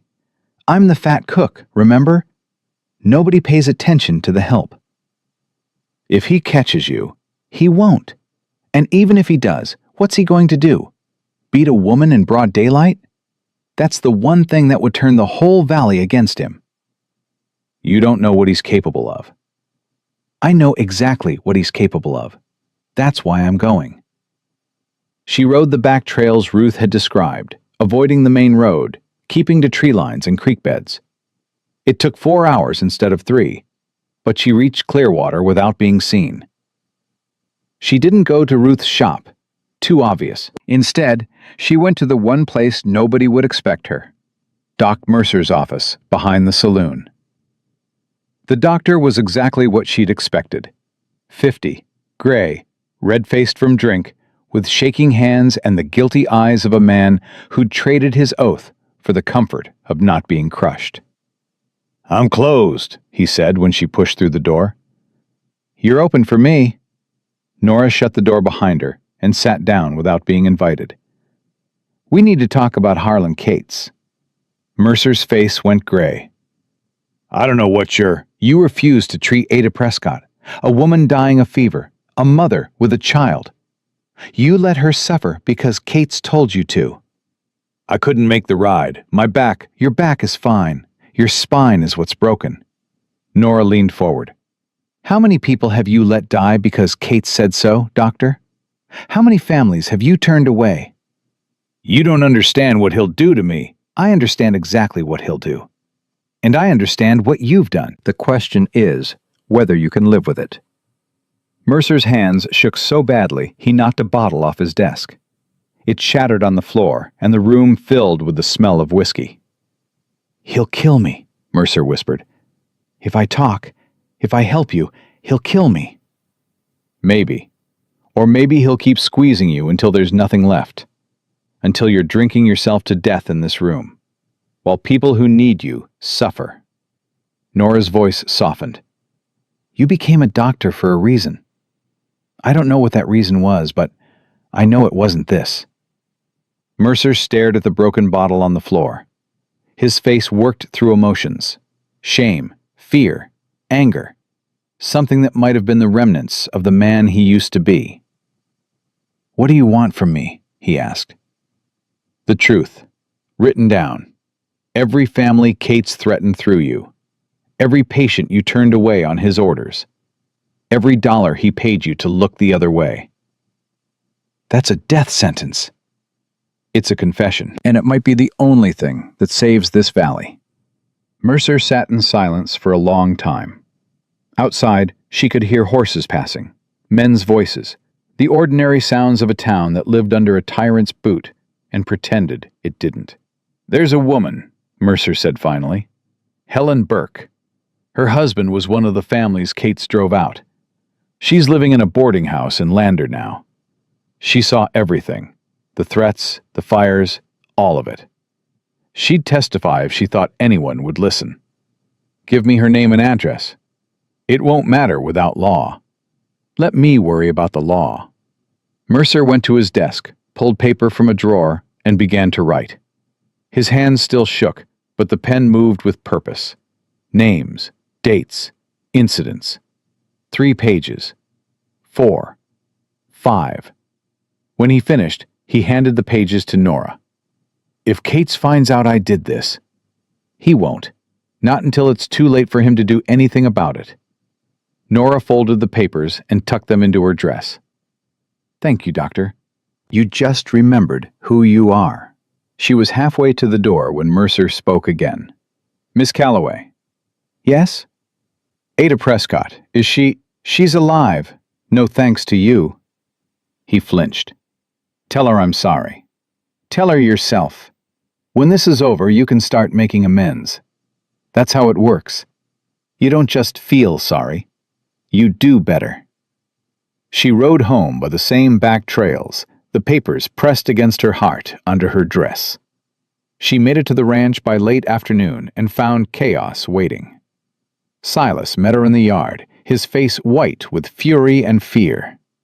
"Where the hell have you been? I've been—" "Saving our lives." She pulled the papers from her dress. 5 pages of testimony from Doc Mercer. Names, dates, everything Kate's has done. And a witness in Lander who'll corroborate all of it. Silas stared at the papers, then at her. You went to Mercer. I did. Alone. Alone. Into town, where Kate's has eyes on every corner. Nobody sees the fat cook, Silas. I told you that. He grabbed her and pulled her against him, holding her so tight she could barely breathe. His heart hammered against her cheek. Don't ever do that again, he said into her hair. Can't promise that. Nora, I can't promise that and you know it. But I can promise I'll always come back. He held her for another moment. Then he let go, took the papers, and read them right there in the yard. This changes everything, he said when he finished. If we can get this to the right people. Ruth's Marshall friend in Denver. That's weeks away. Then we need to survive until it arrives. They didn't get weeks, they got 2 days. On a Tuesday morning, just past dawn, Jonah came running from the chicken coop, screaming, Fire! The barn's on fire! Silas was out the door before Nora could stand. She saw it through the kitchen window, flames climbing the east wall of the barn, orange and hungry, reaching for the roof where the hay was stored. Thomas was already running with buckets. Ada grabbed blankets to soak. Nora pumped water until her arms screened, filling everything that would hold it, pots, pans, barrels. They fought the fire for an hour. The east wall was lost, but they saved the rest, and they saved the horses and the tack. When the last ember was drowned, they stood in the yard, blackened and gasping, staring at the charred ruin. He said buildings burn, Thomas panted. He said it to our faces, and we still weren't ready. We were ready, Silas said. His voice was deadly calm. That fire was set to destroy the barn completely. If Jonah hadn't spotted it early, we'd have lost everything. The horses, the feed, all of it. They were here, Ada said, her voice shaking. On our land. While we were sleeping. They were right here. Jonah stood beside his mother, soot on his face, his small hands clenched into fists. I saw a man running, he said quietly. When I came out for the eggs. A man running toward the road. Did you see his face? Silas asked. No, sir, but he was wearing a black hat with a silver band. Silas and Thomas exchanged a look. Virgil, Silas said. You sure? Only man in this valley stupid enough to wear a silver hatband to commit arson. Nora was already moving. She went inside, grabbed the papers from where she'd hidden them under the flour tin, and came back out. We can't wait for Ruth's Marshall, she said. We need to go to him. That's 5 days to Denver. Not Denver. Ruth said he works the territories. He could be anywhere. Cheyenne, Laramie, anywhere closer. Nora looked at Thomas. You're the fastest rider here. Can you make it to Cheyenne in 2 days? I can make it in a day and a half if I don't stop. Take these papers. Find any federal authority. Marshal, territorial judge, army post, anything. Show them what Mercer wrote. Tell them about the fire, the threats, the corruption. And if I can't find anyone? Then find a newspaper. Find a telegraph office. Make noise. Enough noise that Kate's can't bury this. Thomas took the papers. He looked at Ada. She looked back at him. And what passed between them was everything. Love, fear, trust. The terrible weight of separation when danger was pressing in from all sides. Go, Ada said. Her voice broke on the word. Go, and come back to us. Thomas kissed her, kissed Jonah on the forehead, shook Silas's hand. Then he looked at Nora. You keep them safe, he said. With my life. He rode out at noon, fast, heading south toward the pass that led to Cheyenne. Nora watched him disappear and felt the odds shifting. Fewer people to defend the ranch, but a chance, however slim, of help arriving before Kate's finished what the fire had started. That night, with Thomas gone and the barn still smoldering, the four of them sat at the table and pretended to eat supper. Jonah broke the silence. Is Papa going to be okay? Your Papa is the toughest man in Wyoming, Ada said. Tougher than Mr. Drummond? Silas almost smiled. Way tougher. Don't tell him I said that. The boy managed a small laugh. Then his face crumbled. I'm scared. Silas put down his fork. He looked at the boy, really looked. And Nora saw the moment when Eli's ghost and Jonah's living face merged into one thing, one purpose, one reason to keep fighting. Come here, son, Silas said. Jonah went to him. Silas lifted the boy onto his knee, something he'd never done before, and held him with arms that knew exactly how to cradle a child, even though they'd been empty for 3 years. Being scared is smart, Silas said. It means you understand what's happening. But scared and brave ain't opposites. You know that? They're not? No. Brave is what happens when you're scared, and you do the right thing anyway. Like your mama walking to get help when she was sick.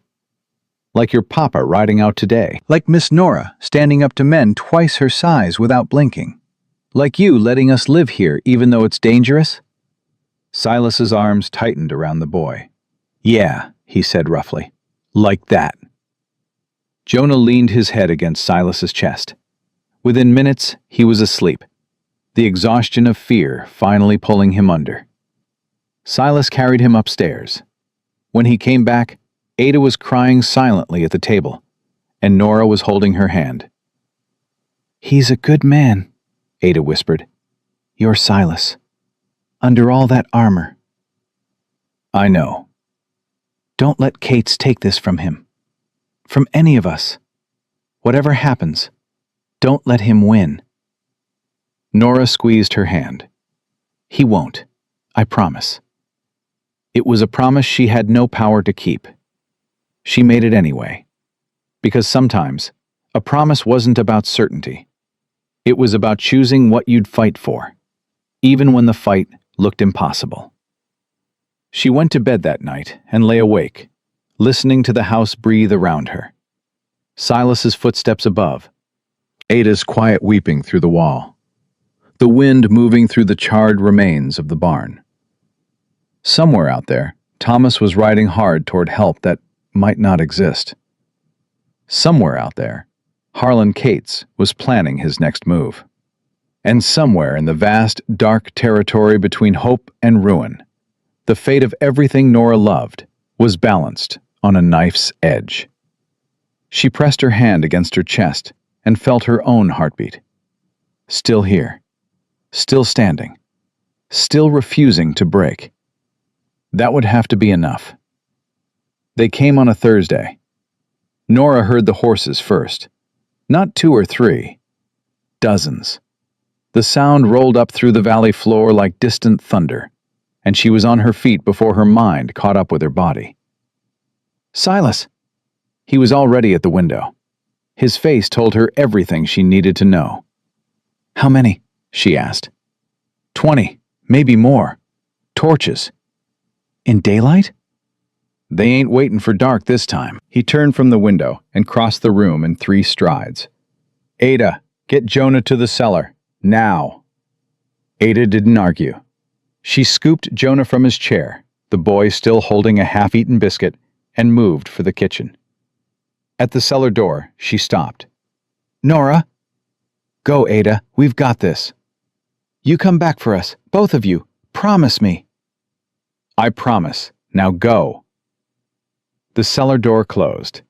Nora heard Ada's boots on the stone steps. Jonah's small voice asking questions. Then silence. Silas handed her the shotgun. Their fingers touched on the stock. Stay inside, he said. No. Nora, I said no. We stand together or not at all. That was the deal. His jaw tightened.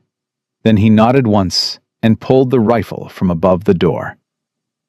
They walked onto the porch, side by side. Harlan Cates sat his horse at the head of a column of men that filled the yard and spilled onto the road. 23 riders. Nora counted them. Some she recognized from town, hard-faced men who'd sold their loyalty for wages. Others were strangers, professionals with cold eyes and new holsters, hired guns from outside the valley. Virgil Cates flanked his father, wearing a new black hat with a silver band. He grinned when he saw Nora, the grin of a boy who'd brought friends to a fight he couldn't win alone. Drummond. Harlan's voice carried the practiced calm of a man who believed the outcome was already decided.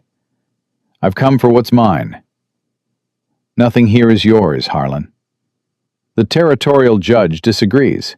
I have a court order declaring your water rights in violation, the Prescott homestead claim forfeit, and this household in breach of moral standards. Cates held up a folded paper, legal and binding. You can comply voluntarily, or my men will assist you. Your judge, your paper, your men. Silas's voice was iron. None of that makes it right. Right doesn't matter, Drummond. Legal matters. And legally, you've lost. Nora stepped forward. Where's the sheriff? If this is legal, where's the law?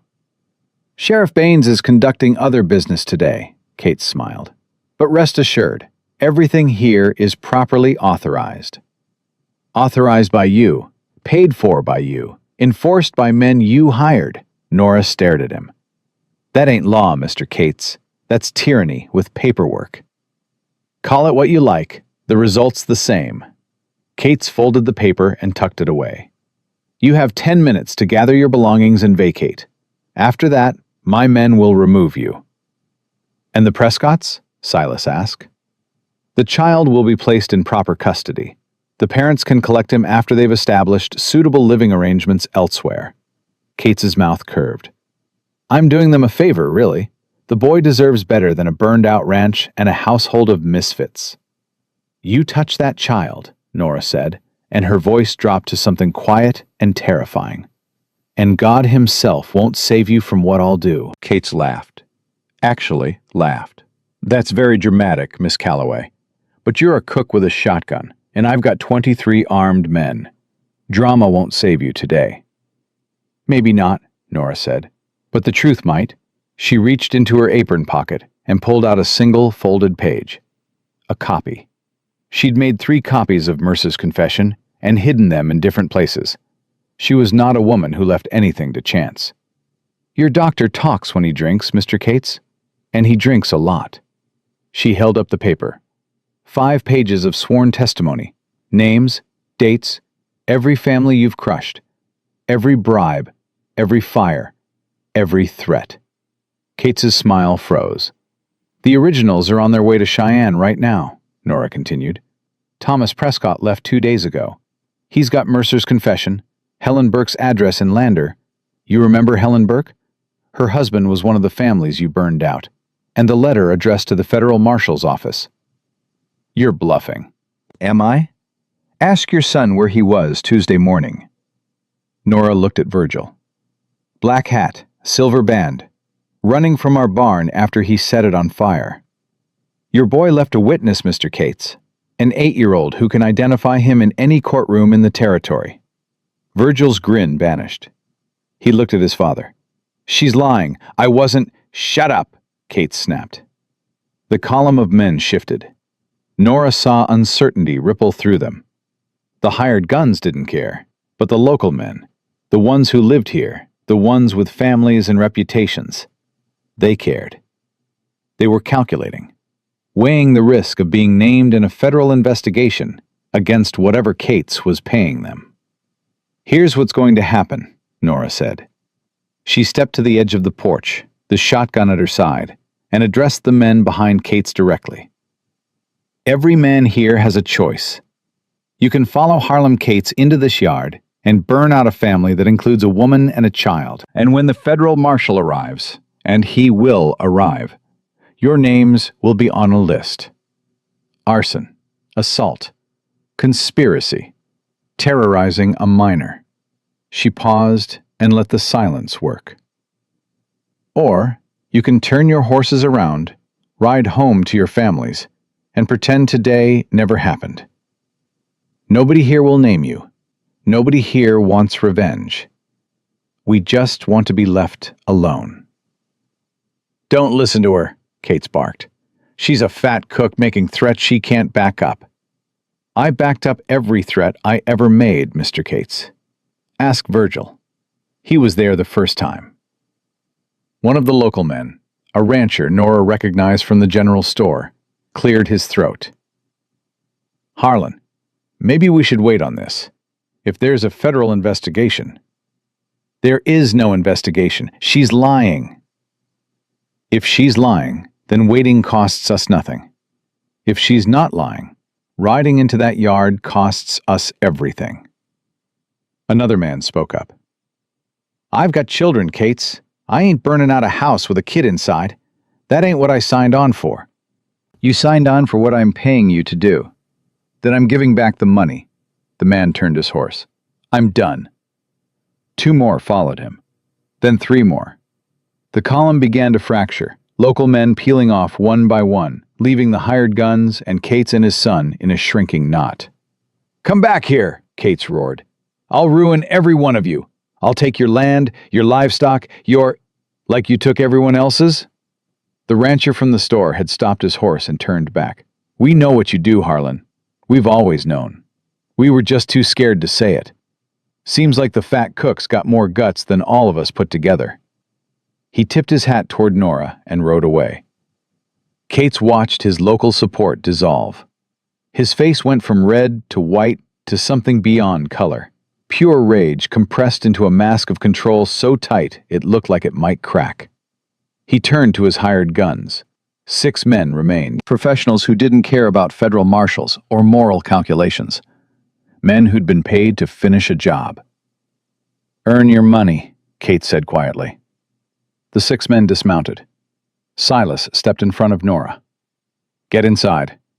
I'm not... Nora, inside, now. Get Ada and Jonah out the back. Take the horses.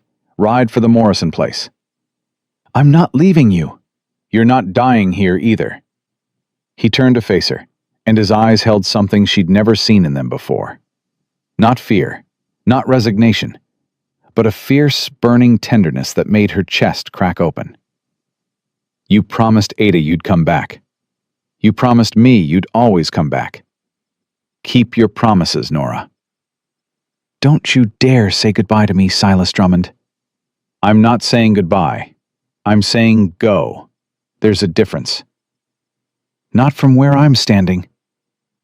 The 6 men were spreading out, moving toward the porch. Cates watched from his horse, his face a death mask. Then a voice cut through the yard like a rifle shot. That's far enough. Everyone froze.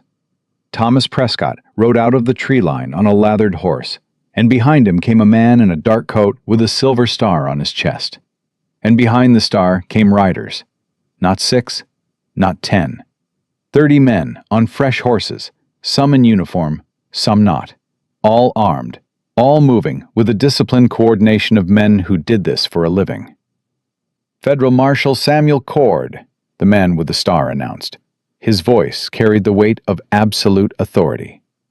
I have warrants for Harlan Cates, Virgil Cates, and Sheriff William Baines. Charges include fraud, extortion, arson, conspiracy, and obstruction of territorial justice. Cates's face collapsed, not slowly, all at once, like a building when the foundation gives way. This is... You can't. I have rights. You have the right to remain silent, Mr. Cates. I'd recommend exercising it. Marshal Cord dismounted and walked toward the porch. He was tall, weathered, with the kind of face that had seen everything and stopped being impressed a long time ago. He looked at Nora. Miss Calloway? Yes, sir. Your friend, Ruth Adler, is a very persistent woman. She sent me 6 letters in 3 weeks. And when Mr. Prescott arrived in Cheyenne yesterday with Doc Mercer's testimony, I decided it was time to come see what all the fuss was about. He glanced at the hired guns, who were carefully raising their hands. "Seems like I arrived just in time." "Yes, sir," Nora said. "you did." Thomas was off his horse and running toward the house. "Ada! Jonah!" The cellar door burst open, and Jonah flew out like a cannonball, launching himself at his father's legs. Ada followed, saw Thomas, and her face shattered into pieces of joy and relief so sharp they looked like pain. "You came back," she sobbed into his chest. "You came back." "Told you I would." Marshal Cord's men moved efficiently through the yard, disarming the hired guns, placing Virgil Cates in custody, despite his sputtering protests. Harlan Cates sat his horse in silence, watching his empire crumble with the frozen expression of a man who couldn't comprehend a world where he didn't win. The marshal approached him last. "Mr. Cates, please dismount." Cates didn't move. He stared at Nora, and what she saw in his eyes wasn't hatred. It was disbelief. Total, absolute disbelief that the woman he dismissed as a fat cook had been the instrument of his destruction. "You," he said. "A nobody, a nothing. You did this." Nora walked down the porch steps and stood in front of his horse. She looked up at the most powerful man in Wind River Valley, the man who'd terrorized families, bought lawmen, burned barns, and tried to take everything from everyone who stood in his way. And she felt no triumph, no satisfaction, just tiredness and relief, and the steady, unshakable knowledge that she'd done what was right. "I'm not a nobody, Mr. Cates," she said quietly. "I'm Eleanora Calloway. I'm a cook and a dishwasher and a woman who takes up too much space. And I just took up yours." Cates dismounted. The marshal's men led him away. The yard emptied slowly. The hired guns were loaded into a wagon. Virgil went with them, his silver hatband confiscated as evidence. Marshal Cord took statements from everyone, methodical and thorough, filling pages of notes. Ruth Adler arrived by late afternoon in her wagon, carrying food and whiskey and tears she didn't try to hide. She hugged Nora so hard it hurt. "You magnificent, stubborn, impossible woman," Ruth said. "I had help. You had guts. The help just showed up for the finale." Doc Mercer came with her. He stood at the edge of the yard, unable to look anyone in the eye, until Ada walked up to him. "I hear you have something to say to me," Ada said. Mercer's chin trembled. "I'm sorry, Mrs. Prescott, for what I did, for what I didn't do, for all of it. Sorry's a start, but just a start. I know. I'll do better." "See that you do." Ada looked at him with eyes that held no forgiveness yet, but left room for it someday. "My son almost lost his mother because you were afraid. Don't be afraid anymore. It doesn't suit a doctor." When the marshal and his men finally rode out with their prisoners, the yard was quiet. The kind of quiet that comes after a storm passes. Not empty, but clean. Washed. The five of them stood on the porch and watched the dust settle. Jonah spoke first, because children always do. "Is it over?" "It's over, baby," Ada said. "For real?" "For real." Thomas lifted his son onto his shoulders. "The bad man's gone. He's not coming back." Silas had been quiet through all of it. The arrest, the statements, the congratulations. He'd stood to the side, letting others talk, watching with those storm-gray eyes that saw everything and gave nothing away. Now he turned to Nora. Without a word, he took her hand and led her off the porch, away from the others, around the side of the house to the place where 4 wooden crosses stood on a ridge overlooking the valley. His father, his brother, Hannah, Eli. He stood in front of the small cross, the one with a hand-carved horse on top, because his son had loved horses, and didn't speak for a long time. "I brought someone to meet you," Silas said finally. His voice cracked on every word. "Her name's Nora. She's stubborn and brave and she doesn't apologize for anything. She saved a woman's life with willow bark and pure willpower. She faced down the most powerful man in this valley without blinking. She cleaned your room, Eli. She made it ready for another boy to use. I hope that's okay. Tears ran down his face. He didn't wipe them. She's going to be my wife, and I'm going to try to be the man she deserves. The man you and your mama knew before I got lost. He squeezed Nora's hand. I'm found now, I think. Finally. Nora leaned her head against his shoulder and let her own tears fall. She didn't try to speak. There were no words for this, for standing at the graves of people she'd never met, but somehow loved because they were part of the man she'd chosen. They stood there until the sun moved. Then Silas kissed the top of the small cross, whispered something Nora couldn't hear, and turned away. Let's go home, he said. Yes, Nora answered. Let's go home. They were married 3 weeks later on the porch of the ranch house. Marshal Cord stayed long enough to perform the ceremony, having the authority and, he said, the personal interest in seeing this particular story end well. Ruth Adler stood as witness. Ada wept through the vows.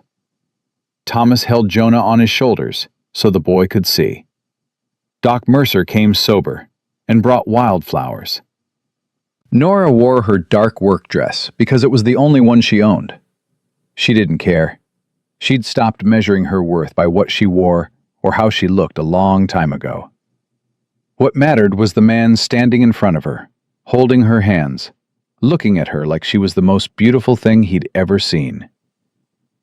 I, Silas James Drummond, take you, Eleanora May Calloway, to be my wife. I, Eleanora May Calloway, take you, Silas James Drummond, to be my husband. Simple words, ordinary words, but spoken by two people who'd earned them through fire and grief and the stubborn refusal to give up on each other. They sounded like the most extraordinary words ever spoken. When Silas kissed her, Jonah cheered. Ada sobbed harder. Thomas pretended something was in his eye. Ruth muttered, "About damn time," loud enough for everyone to hear. The weeks after the wedding settled into rhythm. The Prescotts built their own cabin on the east edge of the property, close enough for family suppers, far enough for privacy. Thomas worked alongside Silas, learning ranchin', growing stronger and more confident. Ada took over the kitchen garden and turned it into something remarkable. Jonah divided his time between both households, trailing Silas like a shadow, riding the gentle mare, learning to rope and brand. He kept Eli's rocking horse in his room, and some evenings Nora heard it creaking through the ceiling, a sound that no longer carried grief, but something gentler. The valley changed too. With Cates in federal custody and his properties under review, families began returning. The Burdens came back and rebuilt. Others followed. The general store expanded. A schoolhouse went up. Ruth Adler became the unofficial mayor of Clearwater by virtue of being the only person everyone trusted. Dr. Mercer sobered up, not all at once. It took months and setbacks, and more than one night when Ruth had to drag him out of the saloon. But he sobered up. He started treating patients again. All patients, regardless of who they were or what they could pay. He delivered 3 babies that winter and didn't charge a cent for any of them. On a cold October evening, 6 months after the wedding, Nora sat at the big table with her family, Silas beside her, the Prescotts across, Jonah wedged between Ada and Thomas, and looked at the empty chairs. "We need more chairs," she said. Silas glanced at her. "We've got 8. "We need more."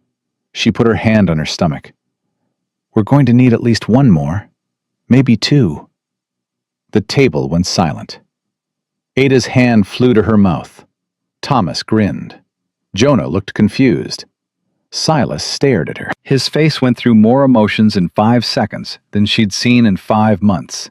Shock, disbelief, terror, hope, joy, terror again, and finally something so pure and overwhelming that it remade his entire face. "You're sure?" he whispered. "Doc Mercer confirmed it yesterday." "Mercer?" Silas's voice broke. "That drunk?" "He's sober now, and he's a good doctor when he's not scared." Nora took his hand. "Are you happy?" He pulled her against him, right there at the table, in front of everyone, and held her with arms that were shaking. "I'm terrified," he said into her hair. "I know." "Last time." "This isn't last time. This is now, and we've got a doctor and medicine and a house full of people who won't let anything happen." "You promise?" "I promise to fight like hell, same as always." He laughed, wet, broken, joyful. "Same as always." Jonah tugged on Ada's sleeve. "Is Miss Nora having a baby?" "She is, sweetheart." "Can I teach it to ride?" "When it's old enough, yes." "When's that?" "A few years." "That's forever." "It'll go fast," Nora said, pulling back from Silas to smile at the boy. "Everything good goes fast." Spring came early that year. The baby came with it. A girl, born in the bedroom Silas had shared with Hannah, in the bed where Nora now slept, with Ada holding one hand and Silas holding the other, and Doc Mercer working steady and calm and completely sober. They named her Hannah Rose. For the ones who came before. For the love that doesn't end just because the people who carried it are gone. Silas held his daughter for the first time and wept without shame. Big broken sobs that shook his whole body, that carried 3 years of sealed grief and new hope in every breath. "She's got your eyes," he told Nora. "She's got your stubbornness. I can tell already." "God help us all," Nora laughed. It hurt.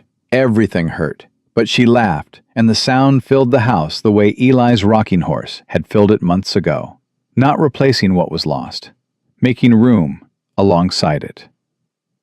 On a warm evening that summer, Nora stood on the porch with Hannah Rose in her arms and watched the valley settle into dusk. Silas was in the yard with Jonah, teaching the boy to throw a rope. Thomas and Ada were walking the fence line, hand in hand, checking their cabin's progress. Ruth Adler's wagon was coming up the road. She visited every Sunday now, bringing news and pie and opinions nobody asked for. The house behind Nora was warm and lit and full of the sounds of living. The table was set for 8.